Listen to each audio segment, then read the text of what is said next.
In this last section here, we're going to be discussing the topic of the graves and the continuation of extraterrestrial science with my guest, Miss L.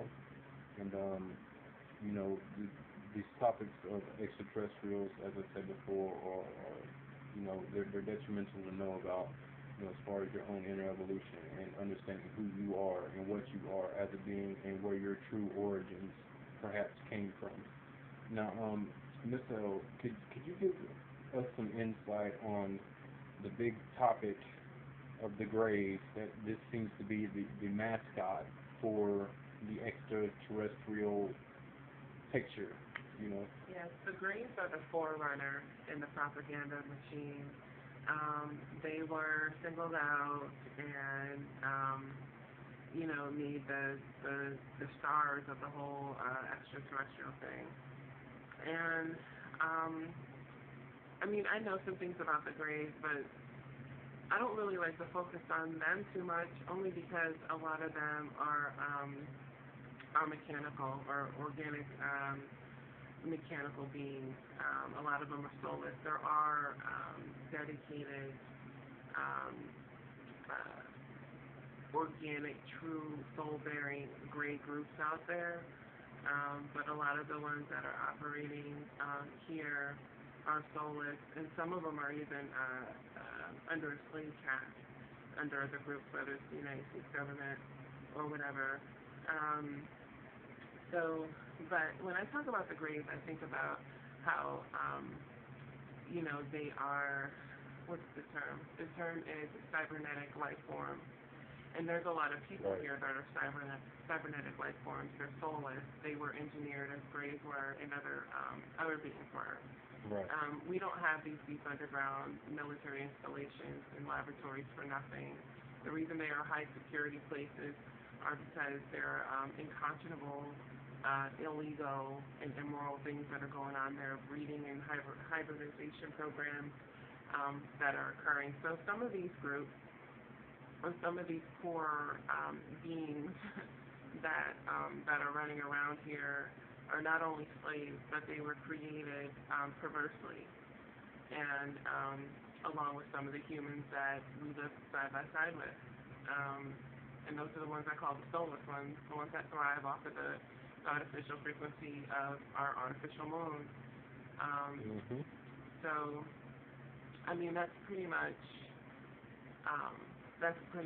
it for graves. They're not a significant group.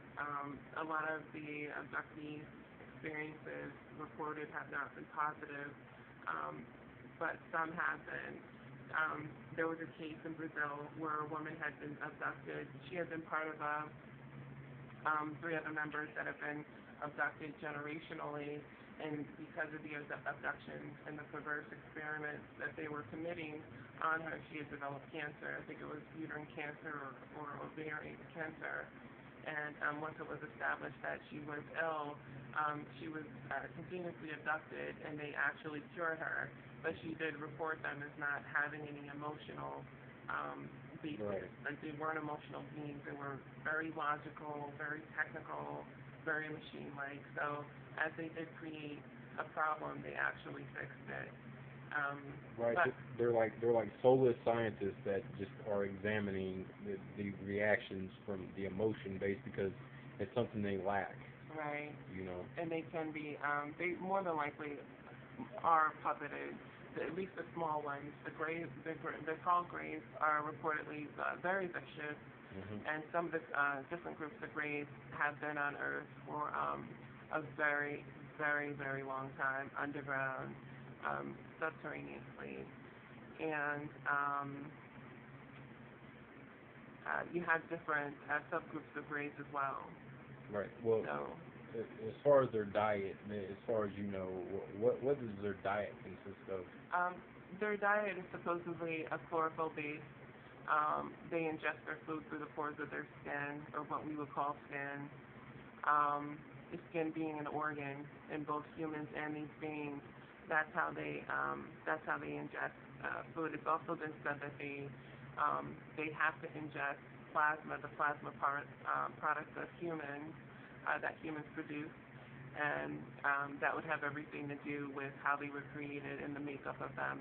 And that's what, going back into the reptilians, you'll have people that'll say, oh, well, they eat children, they eat this, they eat that. Well, there's a lot of things that we eat, and it has to do with their organic makeup, their design, whatever they're deficient in is what they'll need for sustenance. So yes, they do. They are known to feed off of some human products, but some of them have chlorophyll-based systems. Right. So, and brothers and sisters, if you notice, like every city and some towns have a couple, one or more plasma centers, and oh yeah. you know most of the people that go there are the more melanated and some of the more impoverished groups. Of course they're going to donate plasma. They need the money. Right. I mean, I myself have donated plasma. And it's funny that they eat plasma. And for some reason, why do they need all this plasma every single day in all these institutes? I mean, where's it going? You know what I'm saying? When you think of what's collected and the chances of it being distributed, and then the people that need plasma, you really have to question their genetic background and why they would need something that would come with a complete package if that person was created completely and not out of science or not a byproduct of a base in which their ancestors weren't created naturally. Right. And when I say created, I mean engineered. Right. So, and then you look at the Red Cross. The Red Cross is complicit in providing blood for blood drinkers. There's just been some information floating around out there. All the blood that's collected, where is it going? Just like the plasma. You know what I mean? Like, right. You really have to ask yourself, all the blood drives every other month, all this blood that's being given, there are people that need to consume blood, Right. And the reason the blood is so important, or beings, not people, but right. beings, or whatever. And I want to touch on this as far as genetics. The reason the blood is so important because the memory of everything you are exists within your blood, and all the power that you are exists within your blood. As far as on the physical to metaphysical sense. Now, I mean the soul aspect. But yeah. So they not only when they ingest your blood and plasma, they are absorbing your thoughts. Right. And the thoughts of everything here. So they're basically downloading themselves with information. And it's also a gateway for them to indoctrinate themselves onto 3D life here on Earth. Right. So in those cultures in which a flesh eating or human flesh eating or human blood drinking is part of the culture or whatever, or invoking gods or ancestors or whatever, the blood, if you think of the body as a computer, the blood is the memory, and the most powerful source in the body is blood. With it being copper bearing, there are conducting properties in blood, and it will allow something that is non-physical or something that is not of this earth to indoctrinate itself through the practice of consuming this element that has so much in it.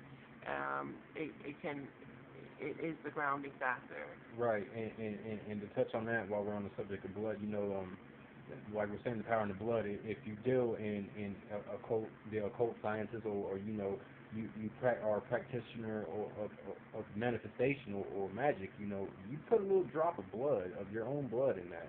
It heightens it 1,000-fold. Trust me, I know. So, yeah, blood is a lot more powerful than what most people can conceive of. You can travel through blood.